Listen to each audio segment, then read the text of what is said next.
জেলের ভিতরে পড়ছে। গোটা বিশ্বব্যাপী সব সত্য আর ন্যায়ের পক্ষের ধারক আর বাহক যারা, তাদের উপরে এরকম জালিম গাদ্দারদের অত্যাচার আছে না নাই? মিশরের মধ্যে নতুন আন্দোলন তৈরি হয়ে যায়, সবার মুখে এক কথা, সৃষ্টি যার, আইন চলবে আল্লাহর আইন ছাড়া অন্য কোন আইন দিয়ে মিশরের বুকে কোনো বিচার আমরা হতে দেব না। মিশরের তাগড়া যুবকগুলো কায়রোর রাস্তায় নেমে এলো, ঘোষণা দিল সৃষ্টি যার, আইন চলবে তার। চোরের হাত কেটে দাও, ধর্ষকদের শাস্তি দাও জনসম্মুখে, ঠিক কিনা? দুর্নীতিবাজদেরকে আইনের আওতায় আনো। দেশের শত্রু, দশের শত্রু, স্বাধীনতার শত্রু, সবগুলার বিচারের আওতায় আনো কোরআনের আলোকে, ঠিক কিনা?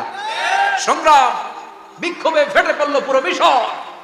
এই বিক্ষোভে টালমাটাল সরকার, জামাল আব্দুল নাসের কোন উপায় অন্তর না পেয়ে এই তাফসীরকারও, এই মুফাসসিরে কোরআনকে জেলের ভিতরে পড়ছে।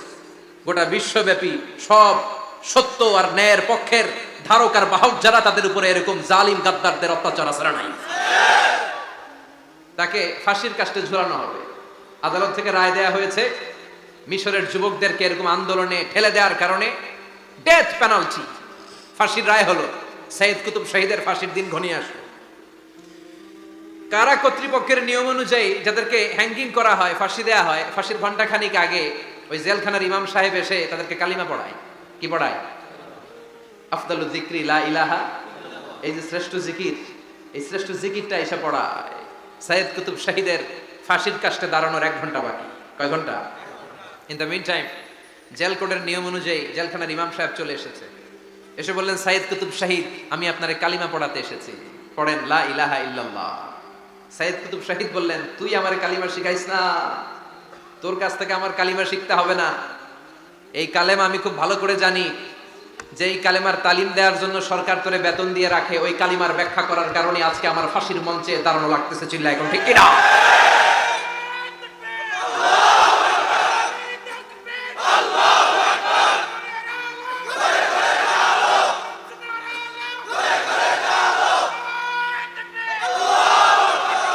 একই কালেমার তালিম তুমি দাও, তোমার টাকার বান্ডিল দেয়, আর ওই কালেমার এক্সপ্লেনেশন, ব্যাখ্যা আমি সমাজে দিয়েছি, তাই আমারে ফাঁসি দেয়। তার মানে তোর কালেমা আমার কালেমা দুইটা আলাদা কালেমা, তোর কালেমা আমার কালেমা এক কালেমা না। চিল্লা এখন, ঠিক কিনা? তার মানে কালেমায় আর কালেমায় পার্থক্য আছে না নাই? ইমানে ইমানে পার্থক্য আছে না নাই? যে ইমানে প্রয়োজনে জ্বলে ওঠে না, যে ইমান সত্য ন্যায়ের কথা বলে না, যে ইমানে প্রয়োজনে জ্বলে ওঠে না,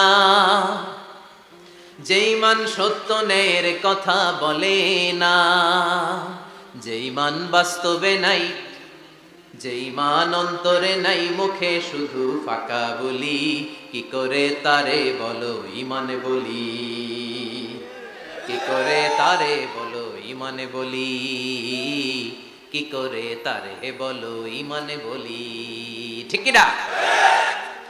যে ইমান দিন কায়েমের আন্দোলনের ধার ধারে না, যে ইমান লেবাসধারী কোরআন হাদিস তাও পড়ে না, যে ইমান খাজার নামে মাজার গড়ে ফুলুস কামায়, যে ইমান শিরকিয়াতের আমল করে ভীত না হয়, যে ইমান ইমানে ভুলে নাস্তিকতার মঞ্চে ওঠে, যে ইমান বাতিল মাতের দোসরে হয়ে ফায়দা লুটে, যে ইমান শুধুই কেবল খায় দায় আনন্দ করে, যে ইমান দেখে না যে আরাকানে ভাইরা মরে, যে ইমানে বাস্তবে নাই, যে ইমানে ময়দানে নাই, মুখে শুধু ফাঁকা বলি, কি করে তারে বলো ইমানে বলি, কি করে তারে বলো ইমানে বলি, কি করে তারে বলো ইমানে বলি।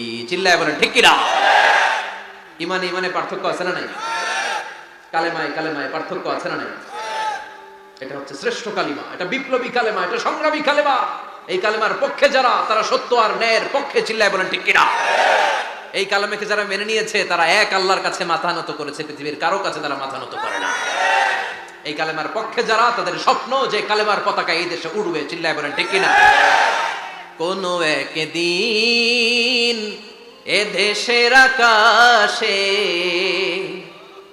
কালিমার পতাকা উড়বে, সেদিন সবাই খোদাই বিধান পে দুঃখ বেদনা ভুলবে।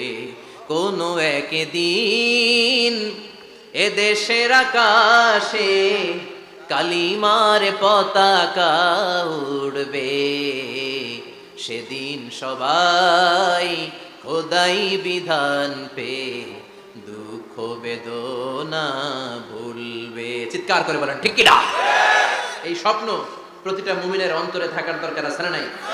ইসলাম বিজয়ী শক্তির মসনদে বসুক, এটা যে সহ্য করতে পারে না, অন্তর থেকে যে এটা চায় না, ও মুমিন নয়, ও মুনাফিক। চিল্লায় বলেন ঠিক কিনা?